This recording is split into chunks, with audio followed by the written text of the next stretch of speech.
మా అనంతపురం అర్బన్ నియోజకవర్గం చాలా అదృష్టం చేసుకుంది. దేనికంటే గత 30-35 ఏళ్ల నుంచి ఈ డంపింగ్ యార్డ్ ఇలాగే ఉన్నింది. గతంలో కానీ గత 5 ఏళ్లలో కానీ మేము దాదాపు 3,30,000 టన్నులు క్లియర్ చేసామని చెప్పేసి ఇక్కడ చెప్పడం జరుగుతుంది. కానీ ఎక్కడ డంప్ అక్కడే ఉన్నింది.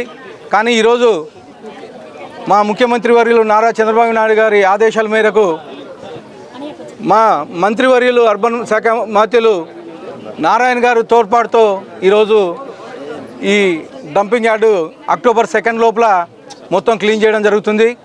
అలాగే గత 30-35 ఏళ్ల నుంచి ఇక్కడ ప్రాసెస్ జరుగుతుంది. కానీ ఈసారి తడి చెత్త పొడి చెత్త సపరేట్ చేసి అంటే ఇలా డంప్ ఉండుకోకుండా మిషనరీ కానీ ఒక ఇండస్ట్రీ టైప్లో ఏర్పాటు చేయడం జరుగుతోంది. ఇదంతా కేవలం మా ఎన్డీఏ గవర్నమెంట్ ఏర్పడిన తర్వాత మా ముఖ్యమంత్రి వర్యులు నారా చంద్రబాబు నాయుడు దూరదృష్టితో ఈరోజు మిగతా ఫారెన్ కంట్రీస్లో ఎలా ఉందో అలా మిషనరీ తీసుకొచ్చేసి ఈ చెత్త లేకుండా చేయడం జరుగుతోంది.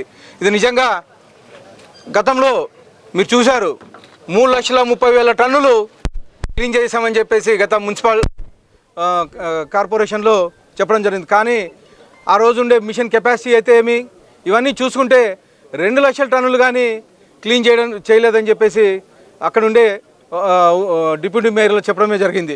ఇవే కాకుండా ఈరోజు అనంతపురం అర్బన్ నియోజకవర్గంలో మా మంత్రివర్యులు నారాయణ చేతుల గారి మీదుగా దాదాపు 2 కోట్ల రూపాయలతో సీసీ రోడ్లు అయితేమి డ్రైన్లు అయితేని ఇవన్నీ భూమి పూజ చేయడం జరిగింది.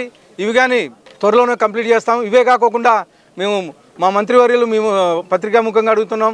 గతంలో స్పెషల్ ఫండ్ ఒక 30 కోట్లు ఇచ్చున్నారు సార్. ఆ 30 కోట్లు కానీ 26 కోట్ల రూపాయలు వెనక్కి వచ్చింది. కేవలం 4 కోట్ల రూపాయలు గత 5 ఏళ్ళలో చేశారు. ఆ 26 కోట్ల రూపాయలు కానీ మళ్ళీ స్పెషల్ ఫండ్ గ్రాంట్ చేయాలని చెప్పేసి అడుగుతూ ఉన్నాం. ఇవే కాకుండా మా అనంతపురం ప్రాంతం వెనకబడిన ప్రాంతం కొద్దిగా మా అనంతపురం అర్బన్ నియోజకవర్గాన్ని కొద్దిగా మీరు స్పెషల్ దృష్టితో చూసి మాకు సపరేట్ ఫండ్స్ ఇవ్వాలని చెప్పేసి అడుగుతూ ఈ సభాముఖంగా ఈ అవకాశం ఇచ్చిన అందరికీ ధన్యవాదాలు తెలుపుకుంటున్నాను.